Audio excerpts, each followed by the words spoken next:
여러분 안녕하십니까. 사진통장 104회 방송을 시작을 하겠습니다. 송보입니다. 안녕하세요. 주빌리입니다. 네, 주빌리님하고 오늘 세 번째 방송인가요? 네, 그렇습니다. 네. 세 번째. 또 한 주 동안 잘 지내셨습니까? 예, 아주 잘 지냈습니다. 네, 저도 잘 지냈습니다. 날씨가 가면 갈수록 이제 점점 이제 쌀쌀해지고 아침 저녁으로는 선선하죠, 여러분. 그리고 이제 가을이다 해갖고 요즘은 진짜 가을 내음도 난다. 이렇게 왜 공기에서 봄 내음 나고 가을 내음 난다 그러잖아요. 네. 그런 것들이 실제로 진짜 느껴지고 있습니다. 여러분들 어떻게 아침 저녁으로 좀 기온이 차이가 많이 나는데 감기 안 걸리고 잘 지내고 계시는지요? 건강한 게 최고인 것 같습니다. 저도 살아보니까 뭐 그렇습니다, 여러분. 자, 오늘도 주빌리님하고 송보하고 간단하게 30분 동안 사진 공부를 해 보겠습니다. 사진 공부하고 이거를 여러분들이 또 같이 화면을 통해서 또 같이 공유하고 보시면서 같이 공부가 되고 그런 것들이 여러분들한테 사진 생활하는데 도움이 되시길 바라겠습니다. 자, 오늘은 무슨 공부를 해볼까요? 예, 지난주에 그레이 카드에 대해서 공부를 했었고, 그렇죠. 예, 그러다 보니 조금만 가까이 예, 네. 그래서 이제 노출에 대해서 공부를 좀 생각을 해봤고 공부를 좀 해봤는데 좀 그 부분이 이해가 안 되는 겁니다. 노출이 예, 네. 노출에 대해서 알긴 알겠는데 네네. 뭐 조리개하고 셔터하고 뭐 이걸 뭐 해서 뭐 광량을 조절하고 뭐 네. 이런 뭐 대충은 알겠는데 네네. 그게 실제적으로 와닿지가 않아요. 왜 그러냐면 요즘은 그 다들 그 미러리스를 사용하고 있고 네. 또 요즘 뭐 풀프레임도 미러리스가 나왔고 네. 그래서 뷰파인더로 보면 뭐 A 모드 조리개 우선 모드를 하더라도 뭐 그것만 설정해주면 나머지는 저기 디지털 노출을 정확히 카메라에서 맞춰주니까. 다 맞춰주니까 네. 그걸 생각 안 하고 이렇게 편안하게 찍었는데 네. 이렇게 노출을 공부하다 보니 뭐 네네. 숫자도 막 나오고 조리개 수치 뭐 1.4, 2.8 이걸 말씀하시는 거죠? 막 나오고 네. 또 뭐 한 스텝 한 스톱, 한 스톱 두 스톱, 두 스톱 뭐 조여라.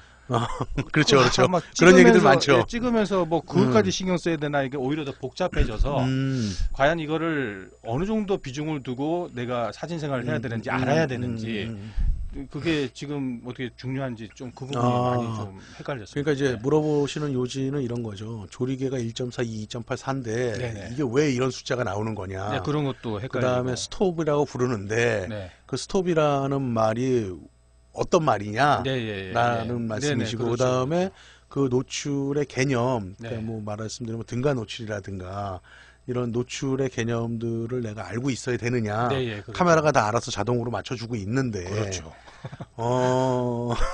그렇죠. 이거 참 굉장히 어떻게 보면은 쉬우면서도 어떻게 보면은 되게 어려운 질문이에요. 이게 우리가 왜냐하면 사진을 찍을 때 지금까지 주빌리님이 불편한 게 없으셨다라는 얘기가 될 수도 있는 거고요. 그렇죠. 예.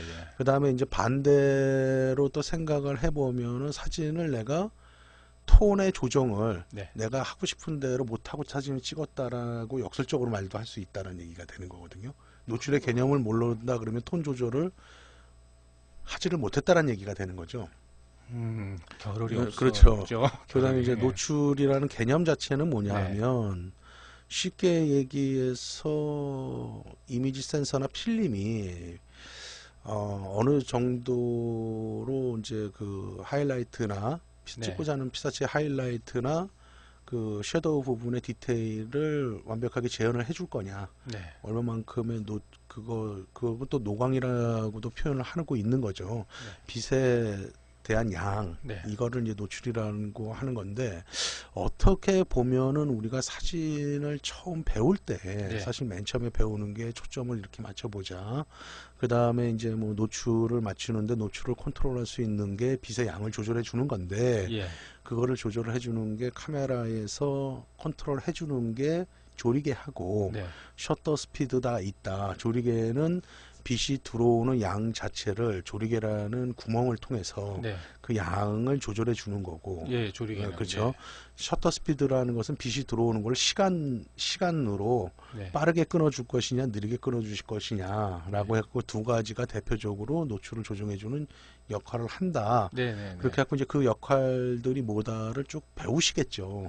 그렇죠. 예. 배우셨을 거고 배우시겠죠. 예, 예, 예. 자, 그런데 노출이 그래서 아 이렇게 하니까 노출 적정 노출 우리가 볼 때 아까 것처럼 너무 하얗게 날아가지도 않고 네. 너무 검게 어두워지지도 않고 전체 화면으로만 볼 때 아주 간단하게 네.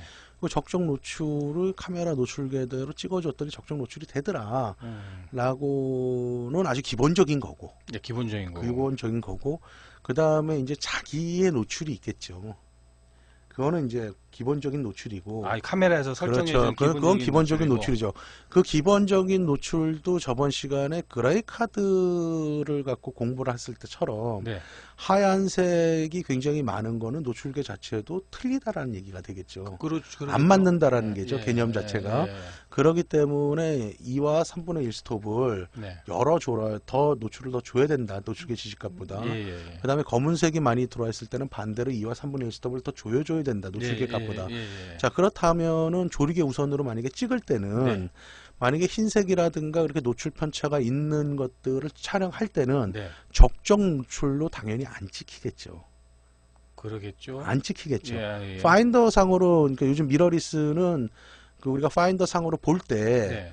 그걸 보여주는 거죠. 얘가 그냥 적당히 조리개를 조여가면서 네네. 왜냐면 미러리스 렌즈를 통해서 들어온 걸 광학 이미지 센서에 들어온 화상을 우리한테 보여주는 개념이니까 그렇죠. 예. 광학식 뷰파인더가 아니기 때문에 예, 예, 예. 그렇죠. 예, 예. 그래서 그거를 조리개를 내가 팔에 놨다 해도 네. 어두운 데서는 조리개를 다 열고서 보여줄 거고 하여간 네. 어떤 식으로든지 지가 알아서 맞춰서 보여주는 거기 때문에 그건 보는 거고 네, 보는 거고. 실제로 찍을 때는 그렇게 찍히지가 않을 수 있다라는 얘기죠. 저번에 배웠었던 대로. 예, 예, 자, 예. 그 다음에 그럼 이렇게 보죠. 아까의 원론적인 거를 물어보셨는데 네.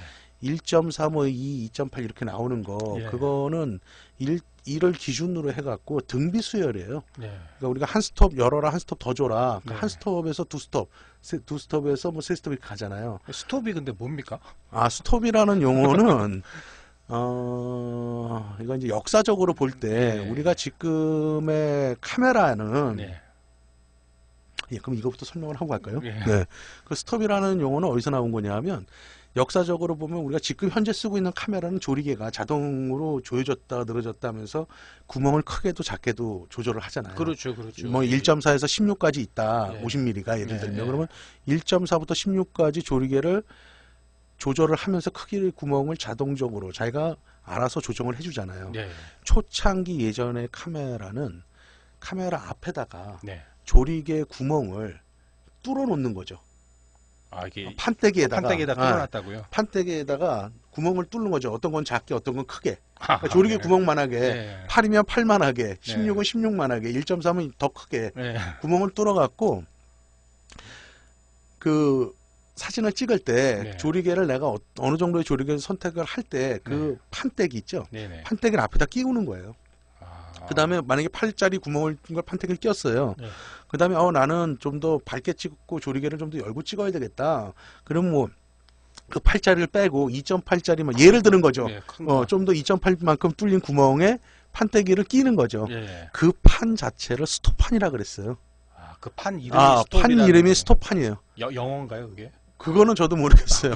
영어겠죠. 영어. 뭐 어쨌거나 스톱판이라고 그랬는데 그 거기서 유래돼 갖고 스톱이란 말이 지금까지 내려오는 판 거예요. 이름이. 네, 그거는 이제 우리가 스톱판이라고 그래요. 어. 그러니까 역사적으로 보면은 교과서에는 이제 그렇게 나오는 거죠. 예, 예. 그러니까 뭐 우리가 사진학과에서 배우는 교과서에 나오는 건 아니고요. 네네네. 이제 이런 부분들의 기계적인 네, 거에 네, 네. 나올 때 이제 그렇게 아. 나오는 거고요. 그 다음에 이제 조리개가 1.4, 2, 2.8 이렇게 가는 거는 네. 한 스톱이 2배예요. 노출량이 2배인데 네, 네, 네. 그거는 이제 등비 수열 루트 2 있잖아요. 루트 네, 2. 그게 네. 1.414거든요. 1.414 몇몇몇몇 나가잖아요. 우리가 네, 중학교 때 네. 배우면 초등학교 때 배우나? 중학교 때 배우나? 등비 수열을. 기억이 그러면은 이제 1.414 네. 곱하기 1.414는 1.9999가 나올 거예요.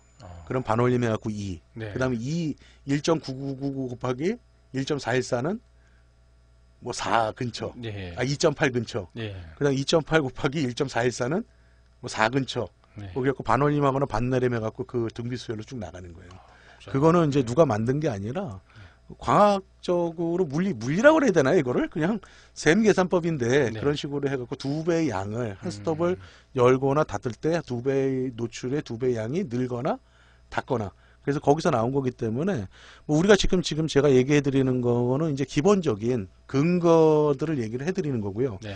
우리가 사진을 찍을 때는 지금 이런 내용까지는 알 필요는 없겠죠. 이제 물어보시니까 제가 답은 해 드린 거고 그냥 조리개가 이렇다라는 걸 그냥 외우시면 되는 거죠. 외워야 된다는. 그렇죠. 그냥 단순하게 외우는 거예요. 1.42, 2.84, 5.68, 11, 16, 22, 32, 45, 64 이런 식으로 쭉 나가는 거거든요. 네. 그런 식으로 이제 외우는 거고요. 근데 우리가 흔히 쓰는 건 그럼 외우지 않아도 사실은 상관은 없어요. 우리 여기 다 표시가 돼 있잖아요. 그러니까 카메라. 표시가 돼 있다 네네. 보니까. 근데 이제 예. 한 스톱의 양은 알고 되죠. 왜냐하면 요즘에 카메라는 네. 3분의 1 스톱씩도 제어를 해주거든요. 예. 또는 반 스톱씩도 조절할 수 있고 한 스톱씩이니까. 네네. 1.42, 2.8, 4 이거 개념을 알고 있어야죠. 자, 그 다음에 그 노출계 아까 말씀하신 거는 이제 주빌리님은 어떤 모드에서 혹시 사진을 많이 찍으세요?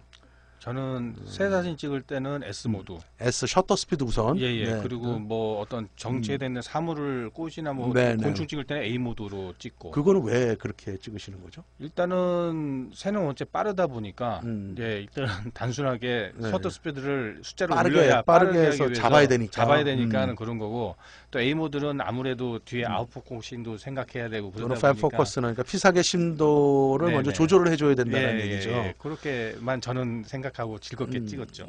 잘 찍으신 거예요. 예, 그렇게 찍은 게 맞고요. 네. 자, 그러면은 이제 우리가 이런 얘기들이 많이 들려요. 뭐 사진을 찍을 때는 뭐 M 모드를 갖고 찍어야지 사진을 잘 찍는 거다. 네, 그런 얘기 좀 그렇죠. 들었어요. 또 저도 뭐 들었어요. 또 이런 말도 있죠. 프로들은 M 모드만 찍는다더라. 진짜 들었어요. 저는 그거에 동의하지 않아요. 왜냐하면 M 모드로 찍는다라는 것은 우리가 사진을 처음 공부를 할 때 네. 노출에 대한 개념을 공부를 할 때는 필요한 모드예요. 네네. 그렇죠. 그런데 만약에 조리개 우선으로 찍는다라는 것은 피사계 심도를 내가 조절을 해주겠다는 얘기거든요. 네. 조리개를 내가 선택을 함으로써 셔터 스피드는 카메라가 자동화된 카메라에서는 자동으로 해준다는 얘기죠. 네네네. 그렇죠. 자, 그렇다면 만약에 지금의 적정 노출이 250분의 1초에 8이라는 노출값이 나왔을 때 네. M 모드로 250분의 1초에 8로 놓고 찍은 거 하고 네. A 모드의 노출계 지시값대로만 찍는다고 가정을 하는 거예요. 네네. 8에 놨을 때 그러면 그럼 거기서는 셔터 스피드가 다른 셔터 스피드냐 똑같은 카메라일 때 아니란 얘기죠. 감도가 똑같다 그러면 똑같이 250분의 1초에 8이라는 노출이 나온다는 얘기죠.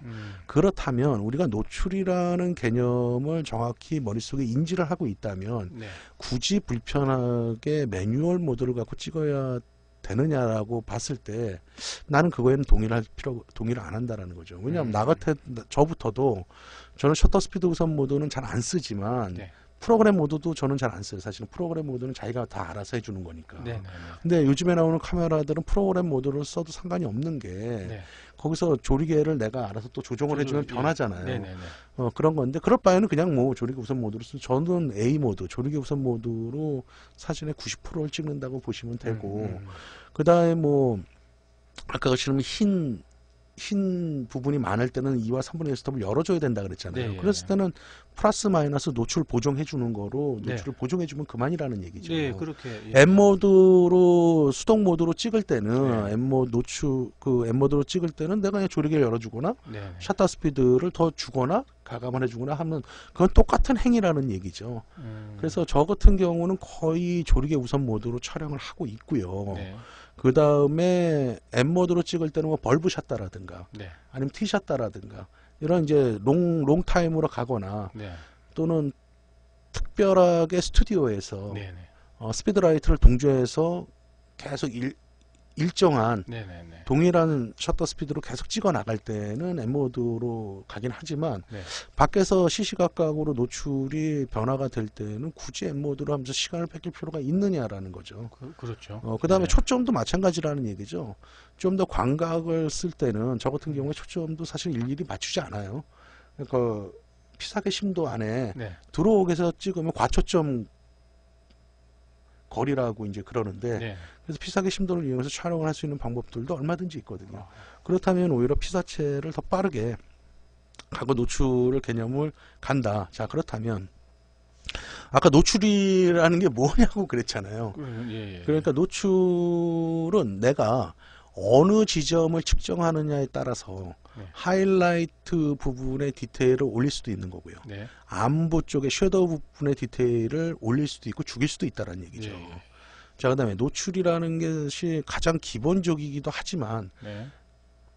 톤을 조절하는 데 있어서 노출을 측정하는 방법이 굉장히 중요하다는 얘기죠.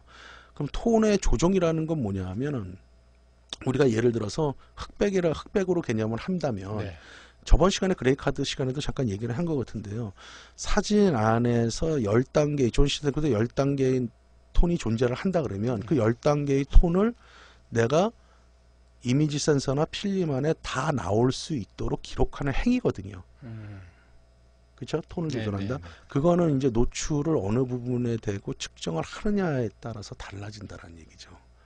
그 다음에 노출을 공부하기 위해서는 M 모드에서 네. 조리개하고 셔터 스피드를 조절해 주면서 노출이 맞고 틀리고 또는 부족을 시키고 오버시킬 수 있는 그 개념을 공부를 당연히 해야 된다는 얘기죠. 그걸 해야 된다. 결과를 떠나서 왜 네. 이렇게 나올까는 알고 있어야 된다는 알고 있어야 거죠. 되니까. 그래서 노출이라는 것은 그런 것 같아요. 지금 제가 설명한 대로. 그래서 단순하게 카메라가 얘가 파인더로 보여주는데 그걸 일일이 예. 맞출 필요가 있느냐. 네. 그거하고는 다르죠. 얘는 보여주는 거고. 자, 그러면은 주빌리님은 지금까지 노출을 측정을 할 때 네. 어떤 식으로 측정을 했냐라는 거죠. 저번 시간에도 우리 얘기를 했잖아요. 그레이카드 있을 때. 그냥 솔직히 노출을 측정한다는 생각을 안 하고 현장에 나갔어요. 그러니까는 무조건 뷰파인더에 보이는 네네네. A 모드에 놓고 예를 들어서 얘는 좀 뒷배경을 날려야 되겠다 그러면 네네네. F 값을 네네. 이렇게 좀 그 2나 뭐 네네네. 4 이렇게 넣고 무조건 이렇게 뷰파인더를 보면 네. 만일에 그런데도 불구하고 좀 어둡다 밝다 그러면은 그 노출 조절기 가지고 이렇게 움직여서 뷰파인더 상에서 이게 좀 밝게 보이도록 해주고 찍고 그리고 이 LCD로 확인하고 예 그리고 나서 조금 더 조절하고 이런 식으로 접근을 했지 머릿속에서 노출을 재야 된다 또 뭐 두 스텝을 줘야 된다 이런 개념이 아니라 그냥 단순하게 기계 그렇게 해갖고 찍었다라는 것은 어떻게 보면은 내가 네. 원하는 네네. 뭐 우리가 흔히 말할 때 안부든 하이라이트든 다 넓은 범위라면 기록을 못하면은 네. 어느 쪽이든 제가 중요시하는 피사체를 기록하는 게 중요하다라고 네네. 봤을 때 그거를 조절을 해주는 개념 자체가 사실은 없었다는 얘기가 되는 거거든요. 그렇죠. 그렇게 되면은 왜냐하면 하이라이트 부분의 노출을 따로 재야 될 거고 네. 안부의 노출을 따로 재야 될 거고 예. 그걸 또 합산을 해야 될 거고 네. 그래서 이제 제가 저번 시간 그레이카드 할 때 우리가 무엇을 찍는 피사체일 때 중간 18%의 그레이카드의 그 정도의 농도를 네. 우리가 항상 찾아서 거기를 기준점으로 찍으면 실패할 확률은 거의 없다. 네네. 그렇게 하고 평균적인 노출을 측정을 할 수가 있다. 이런 얘기들을 해드렸잖아요. 네네. 그런 개념에서 노출을 알아야 되고요. 네. 그다음에 이제 등가 노출이라는 단어 자체는 뭐냐 하면 네. 지금 어떤 적정 노출이 250분의 1초의 8이라고 노출값이 있을 때 네네. 아, 나는 어떤 사진가는 네. 야, 나는 피사계 심도를 좀 더 얕게 하고 싶어. 네. 그러려면 할 수 있는 방법이 조리개를 열어주는 거잖아요. 같은 거리일 때. 그렇죠?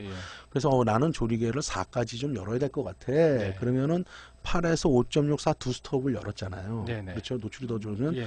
그러면 250분의 1초에 8이라고 적정 노출일 때 네. 4로 열었으면 셔터 스피드는 네. 구멍이 4만큼 8에서 4로 갔다라는 것은 두 스톱이고 네.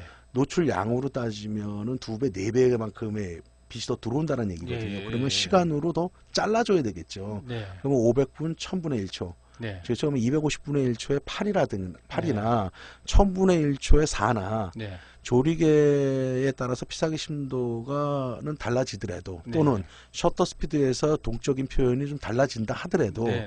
들어오는 빛의 전체적인 노광량은 똑같다. 네. 그렇게 해서 조합을 짜서 갈 수 있는 게 등가 노출이라고 그러거든요. 그 개념을. 네. 이거는 되게 기본 중에 기본이에요. 그래서 우리가 이런 개념들을 우리가 머릿속에서 넣고 있으면 편하다라는 얘기죠.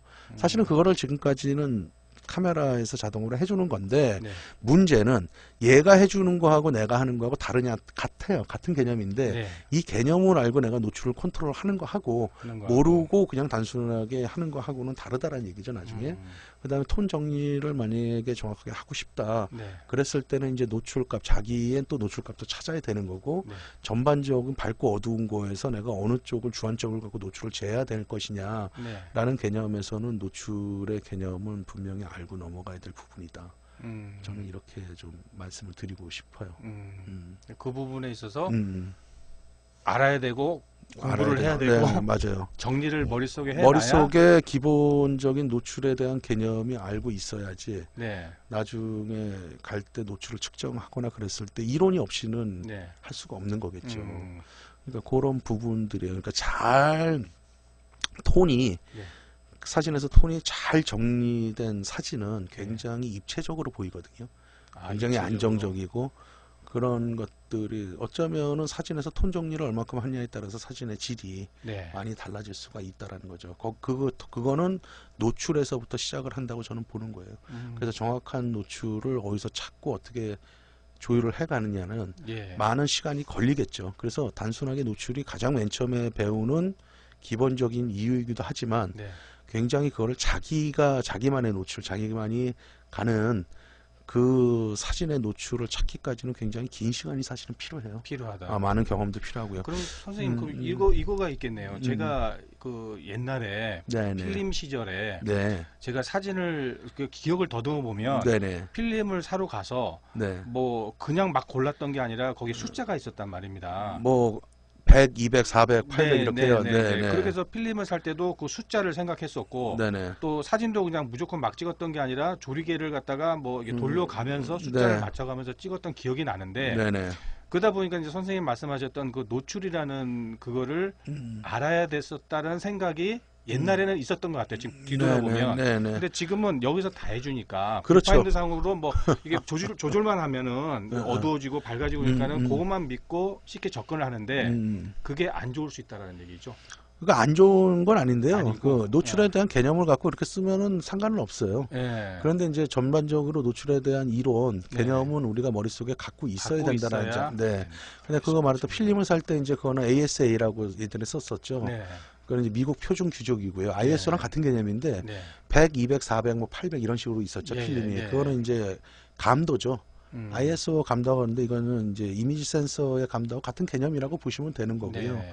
그때는 이제 우리는 디지털 카메라에서 이미지 센서는 그거를 조절을 해갖고 마음대로 쓸 수가 있지만 네. 필름은 100짜리는 100짜리 정도밖에 감도의 역할을 못 하는 거죠. 네네. 그래서 그 필름을 다 쓸 때까지 100만 써야 되는 거죠. 네네. 그래서 그건 골랐던 거고 또 그 감도에 따라서 노출 값이 또 차이가 나니까 그러니까, 예, 같은 예. 날씨이고 같은 조도일 때 예, 예.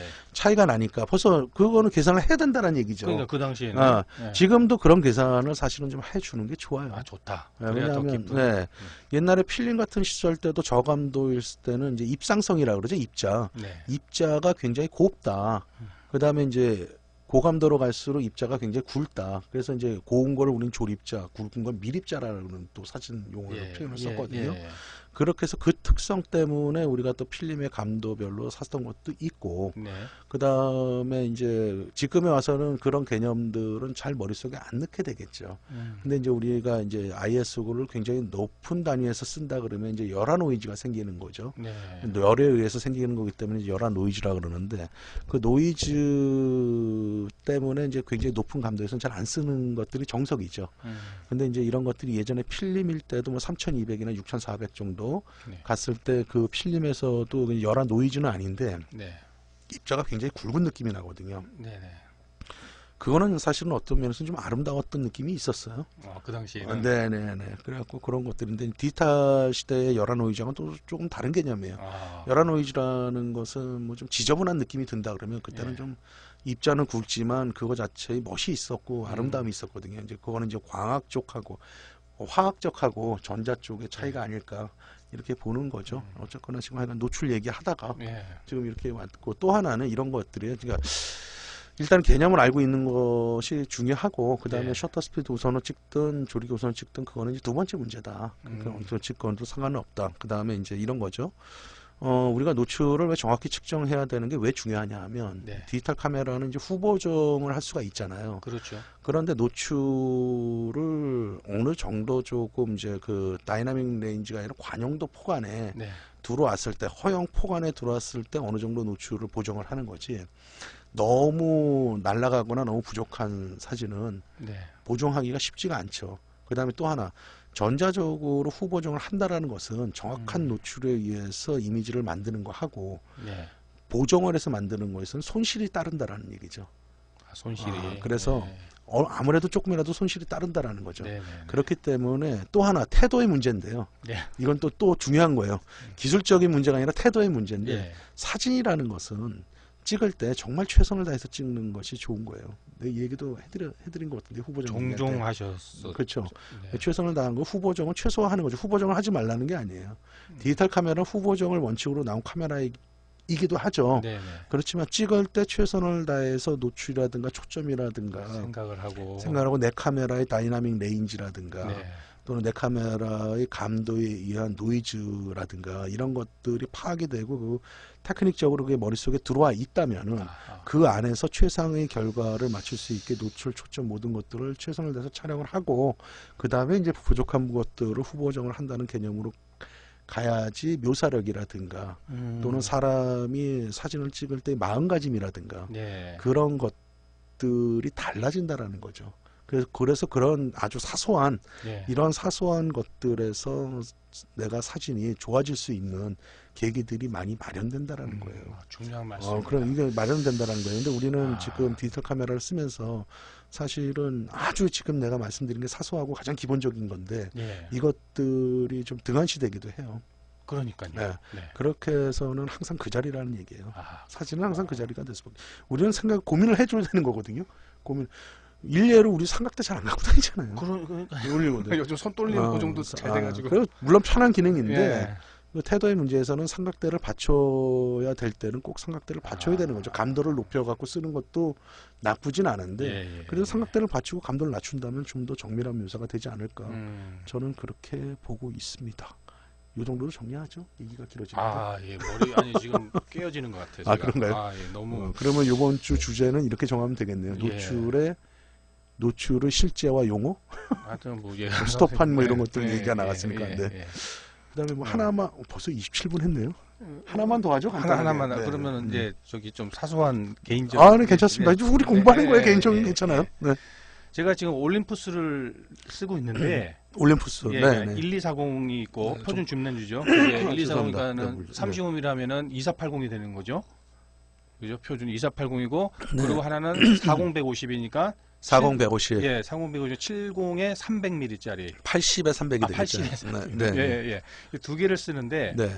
이제 그 인물 사진 찍는다고 그럴 때 보통 뭐 포트레이트 뭐 어쩌고저쩌고 하면서 45mm를 많이 쓰지 않습니까? 그렇죠. 그게 90mm 정도가 되니까. 예, 그러니까 이제 그 렌즈까지 있으면 좋은데 없다 보니 지금은 없고. 예, 네. 이게 1240에서 그 40. 40mm 하고. 예, 그리고 40 150에서 40. 똑같이 겹치니까. 겹치니까 그게 이 두 개를 이제 고민을 하는 거예요. 어느 쪽이 더 좋은가. 예, 물론 올림푸스에서 들으면은 그럴 수도 있겠지만은 차이가 있습니까 이게? 그러니까 질문하신 요지를 이제 다시 한번 정리를 하면 지금 갖고 계신 렌즈가 한 가지만 더 하면은 네. 이게 다른 캐논이나 니콘도 분명히 겹치는 화각대가 있을 거 아니에요. 네. 있죠. 예, 네. 그러니까 이제 그 부분이. 뭐 2470, 70에 하면 70mm가 겹치겠죠. 예. 지금 이제 말씀하시는 게 1240을 그 밝기가 2.8짜리죠. 네, 2.8입니다. 그다음에 40에 150도 2.8짜리죠. 네, 밝기가 2.8. 똑같죠. 네. 1240에 40mm가 있고 그다음에 40에 150mm에 네. 40mm가 있다. 네. 근데 내가 포트레이트를 찍고 싶은데 포트레이트 전용 렌즈를 지금 구입할까 말까 네. 고민 중에 계신 건가요? 그렇죠. 네네. 고민 중에 계신 거고 일단은 만약에 그게 없이 찍어 봐야 되는데 네. 40mm가 겹치다 보니 어느 쪽의 성능이 좀 더 나을까 네, 그걸 네. 물어보시는 거잖아요. 네. 어려운 질문이네요. 어렵습니까 이게? 정확하게 테스트들을 해본 둘 다 이제 테스트를 했던 네, 카메라니까 선생님은, 네. 자료들을 제가 정확히 봐야 되는데 네. 해상력 차트라든가 이런 컨트라스트 곡선 같은 걸 좀 봐야 되는데 대체적으로 대동소이하다고 봐야 되겠죠. 아, 비슷하다. 네, 비슷하다고 예, 봐야 예. 되는 거고, 그렇다면 이렇게 봐야 되겠죠. 40mm의 성능이 뭐 차이가 나면 얼만큼 차이가 나겠어요. 줌렌즈 두 개 밝기도 같고. 예, 예. 그렇다고 보면은 어느 쪽을 쓰는 게 조금이라도 유리할까? 네. 화각이 같다라는 전제 하에. 네. 근데 사실 줌렌즈에 40mm하고 단일 렌즈에 만약에 40mm 있다면 화각 차이가 조금은 나요. 아, 네. 예, 줌렌즈들이 조금 조금 좁거나 넓거나 조금씩 그 정확하게 맞춰가긴 쉽지가 않거든요. 줌렌즈는. 네. 그걸 무시한다고 보고 성능이 비슷하다고 봐야 되겠죠. 같은 네. 회사 거니까. 네. 그렇다고 보면은 굳이 무거운 4080 쪽보다는 네. 1240 쪽으로 했고 40mm로 찍는 게 좋지 않을까. 그 다음에 또 하나는 네. 일단은 그거는 이제 무게에 대한 개념인 거고, 개념이고. 그 다음에 이제 조리개 날수가 예를 들어서 40에 150은 아무래도 망원 쪽이다 보니 예. 이게 원형 조리개를 채용했느냐로 봤을 때 원형 조리개를 채용을 했을 것 같은 느낌이 많이 들고요. 예. 그 다음에 1240 쪽도 원형 조리개를 채용했느냐 봤을 때 그건 좀 확인을 좀 해봐야 되는 거거든요. 예. 그럼 아웃포커스를 시켰을 때 이제 우리가 흔히 빗망울이라고 그러잖아요. 예. 그런 것들이 얼마만큼으로 이쁘게 날아갈까는 원형 조리개를 채용을 한 쪽의 렌즈가 예. 좀 더 아무래도 깔끔하게 날아갈 확률이 크죠. 망원 쪽이 될 수도 있다는 얘기. 근데 1280이 또 원형 조리개를 채용할 수도 있다라는 1240이 있으니까 1240이. 그런 것 저는 지금 확인을 못 하고 있으니까 네. 데이터를 봐야 되니까 네. 그렇다면 저는 방송하고도 그걸 내가 다 외우고 있지는 않잖아요. 예. 그러니까 그런 것들을 체크해 봤는데 둘 다 뭐 원형 조리개에다가 아웃포커스도 깔끔하게 된다라고 네. 본다면은 굳이 무거운 거 갖고 찍을 필요는 없죠. 음. 근데 제가 볼 때는 아웃포커스는 40에 150 쪽이 더 이쁘게 날아가지 않을까 봐요. 네. 왜 그러냐 하면 보통 네. 1240 쪽이다 그러면은 광각 쪽으로 주안점을 두고 설계를 한다는 얘기죠. 음. 그리고 40에 150이다 그러면 주로 망원 쪽에 대한 설계를 주안점을 하기 때문에 네. 40에 150이라 그래갖고 다 좋게 성능이 일률적으로 나오지는 않아요. 보통 망원 쪽으로 더 좋게 나오고 1240도 마찬가지로 아마 광각 쪽으로 성능이 더 좋게 나오는 확률이 있어요. 그러니까 40mm는 양쪽 다 안 좋은 쪽으로 나올 수 있다는 건데 전반적인 설계 구성으로 봤을 때 네. 어느 쪽이 원형 조리개나 아웃포커스에 좀 더 신경을 썼느냐라고 보면 네. 40 기술 데이터를 봐야 되겠지만 네. 40에 150이 그렇게 썼을 가능성이 좀 더 있다. 음. 이렇게 보고 근데 같다 그러면은 굳이 1240을 무겁게 40에 150보다는 1240을 쓰는 게 편하겠죠. 그 다음에 이제 45mm는 그러면은 필요가 없냐 중렌즈가 있는데 예. 그렇진 않죠. 아, 그렇죠. 포트레이트를 찍는다고 하면은 저는 개인적으로 중렌즈를 별로 선호는 안 해요. 아, 왜냐면 망원 쪽에 중렌즈를 주로 써줘야 되는데 네. 무겁죠. 그렇죠. 무겁죠. 그 다음에 단일 렌즈가 아무래도 밝기가 한 스톱이라도 밝고요. 네. 밝기를 떠나서 이제 구성 매수도 적겠죠. 네. 망원 네, 렌즈에 비해서 구성 매수도 적고 그러니까 이제 플레어라든가 이런 수차에 대해서도 단일 렌즈들이 좀 더 좋을 확률이 크고요. 네. 좋다라고는 말 못해요. 요즘 하도 줌 렌즈들이 좋게 네. 나오니까 좋을 확률이 높고요. 제 네. 수차량이라든가 네. 플레어라든가 이런 좋은 양이 있고 그 다음에 아무래도 좀 깔끔한 묘사가 좀 더 되죠. 예. 콘트라스트라든가 샤프니스는 줌 렌즈보다는 확실히 단일 렌즈가 좋다라고 말을 할 수가 있는 부분이거든요. 이제 해상력하고는 이제 좀 다른 개념인데 네. 그런 것들은 그거를 이제 저는 그냥 깔끔한 표현이 된다라고 봤을 때 네. 단일 렌즈 포트레이트를 찍을 때는 그 포트레이트 전용의 렌즈가 낫다. 그 다음에 또 하나는 설계적인 면에서 볼 때도 네. 포트레이트용 렌즈는 포트레이트에 맞게 설계자들이 설계를 해요. 빗망울이라든가 이런 것들을 깔끔하게 더 정리를 하게 신경을 더 쓴다는 거죠. 설계를 할 때. 네. 그 다음에 이제 무엇보다도 중요한 거는 포트레이트용 렌즈들은 대체적으로 조리개가 밝은 것들이 많고 네. 그다음에 보통 중간 조리개에서 최고의 성능들이 보통은 나오는데 예. 포트레이트용 렌즈는 보통 설계자들도 이거는 대체적으로 조리개를 열어서 찍기 때문에 네. 이 얘기는 제가 굉장히 많이 했던 얘기인데 네. 조리개를 개방 쪽에서 그러니까 개방에서 한 스톱이나 한 스톱 반 또는 두 스톱까지 조였을 때 최고의 성능이 나오게 설계를 해요. 네. 그렇다면 그 포트레이트용 렌즈를 쓰는 것이 아웃포커스를 시킬 때는 상당 부분 유리하다. 유리하고. 그 아웃포커스가 잘 되고 안 되는 걸또 그렇지만 저기 뭐야 성능 면에서도 성능면, 아웃포커스 시키면서도 성능 면에서도 코나 부분까지 네. 깔끔한 묘사를 할 확률이 높다. 음. 높다. 그러니까 그렇다고 딱 단정 지을 수는 없는 거죠. 예, 예. 높다 이렇게 보면 될 것 같고요. 그 다음에 올림푸스 쓰신다면 45mm 1.2 프로 렌즈도 굉장히 좋은 렌즈고요. 네. 75mm 쪽도 관심 가져볼 만한 필요가 있을 것 같아요. 1.8 렌즈가 있을 거예요. 1.8이요. 네. 네. 네. 그 렌즈가 이제 환산 화각이 150mm가 되는데 네. 고전 렌즈들 예전에 네. 필름 시절 때 고전적인 렌즈가 있었어요. 그게 네. 이제 135mm라는 화각이 있거든요. 네. 예. 그걸로도 사진을 포트레이트를 굉장히 많이 찍었던 렌즈거든요. 아, 그렇습니까? 그렇다면 그게 이제 거리는 조금 멀죠. 85mm보다는 좀 먼데 야외에서 찍을 때는 스튜디오는 이제 거리 공간이 이런 것들이 있고 예, 예. 그런 것들이 있지만 야외에서는 그게 조금 더 뒤로 물러날 수 있는 공간들도 있잖아요. 네, 예. 그렇다면은 그 정도 130 풀프레임이라면 네. 135mm급의 렌즈들이 있다면 그렇게 비싸지 않거든요. 선호하는 사람들이 많지 않기 때문에 네, 네. 올림푸스에는 그 이제 75mm급이 좀 더 135mm나 길겠지만 네. 그런 것들로 포트레이트를 찍어도 상당히 훌륭한 묘사를 한다. 아. 팁으로 그냥 예, 말씀을 드린다면 예, 예. 거리는 좀 더 멀어지겠지만 네. 그런 것도 좀 우리가 고민을 해볼 필요가 있는 거죠. 그래서 항상 우리가 포트레이트는 포트레이트용 렌즈, 뭐는 뭐가 아니라 네. 그 준하는 것에서 우리가 특성을 좀 더 찾아볼 필요가 있죠. 근데 이제 포트레이트가 너무 망원이 돼버리면 이제 평면화가 되니까 얼굴들이 예, 예, 예. 그런 것들은 이제 좀 주의를 해야 되고 좀 더 또 포트레이트용 렌즈보다 좀 더 50mm나 저 35mm나 가까워지면 네. 또 이제 그 원근감이 또 과장되다 보니까 좀 예. 어색해질 수가 있겠죠. 예, 예. 그래서 85mm부터 한 135mm급 정도까지 네, 그 정도들이 보통 인문사진 찍을 때 좋을 것 같고요. 조금씩 다른 묘사를 하니까 자기에 맞는 묘사를 찾는 것이 좋지 않을까. 네. 그거는 이제 자기가 써보면서 경험으로 느껴야 될 것 같아요. 그렇게 음. 정리를 하면은 좀 이해가 되시는지 알겠습니다. 모르겠습니다. 알겠습니다. 네, 네, 36분 됐네요. 오늘 이렇게 두 개 공부해 볼까요? 네. 또 궁금한 것도 있으세요 혹시? 궁금한 거요? 아, 궁금한 거 저기 또 물어봐도 되나요? 시간이 지금. 자, 그럼 그러면은 그건 좀 다음 시간에 또 하고요. 예, 그러면 예. 요즘은 어떻게 잘 숙제 내드리는 건 잘하고 계시나요? 숙제야 뭐 뭐. 열심히 하죠. 뭐 열심히 해요. 예, 열심히 하고 있습니다. 네, 그러신가요? 예. 그래서 이제 우리가 네. 사진을 공부를 할 때 네.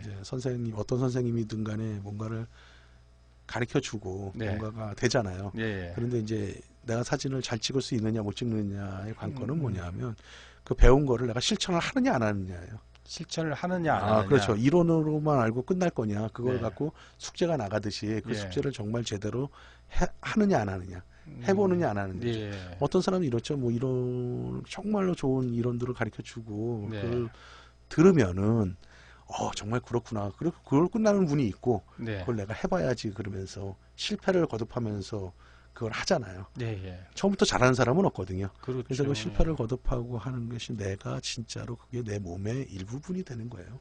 많이 찍어봐야 된다는 얘기인가요? 그렇죠. 많이 처음에는 이제 숙제가 나가고 그러면 그런 것들이 실천이 돼야 되겠죠. 네. 해보면서 머릿속으로 아는 거하고 그게 몸으로 부닥쳐 갖고 네네. 이거 하니까 이거 안 되네. 이렇게 하니까 되네. 네. 그 경험이 실질적으로 자기한테 오는 거거든요. 그게 저는 중요하다고 봐요. 그렇게 보고 있습니다. 그래서 예.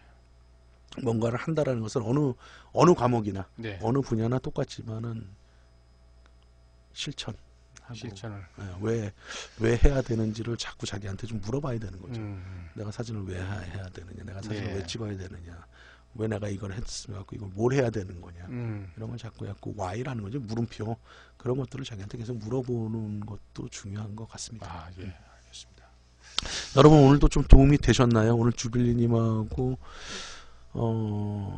질문을 한 5-6가지를 갖고 오시긴 하셨는데 뭐 노출에 대한 얘기, 노출에 대한 정의 뭐 이렇게 그런 얘기들을 좀 하다 보고 뭐 스톱이라는 용어 정의, 조리개 수치가 어떻게 나왔느냐 이런 것들, 그다음에 왜 조리개 우선하고 노출을 해 전반적인 그러니까 세부적인 거는 우리는 하지도 못했죠. 예. 세부적인 하지 못해 전반적으로 얘기를 좀 해봤습니다, 여러분. 그래서 노출이라는 것은 아마 여러분들이 촬영할 때 가장 맨 처음에 배우기도 하지만 맨 끝에까지도 여러분들이 익히지 못할 수도 있을 수도 있다. 대략적인 것만 알고 있지 세부적으로 이걸 어떻게 하는지 사실 모를 수도 있다. 그래서 조심스럽게 좀 그렇게 좀 얘기를 해보고요. 굉장히 사진에서 굉장히 중요하고 기본으로 다뤄야 될 부분이다. 이렇게 네. 말씀을 좀 드리고 싶습니다. 네. 여러분 이제 추석이 2주 앞으로 왔나요? 그러네요. 어쨌거나 우리 또 다음 주 만나 뵐 때까지 건강하시기를 바라겠습니다. 지금까지 송보였습니다.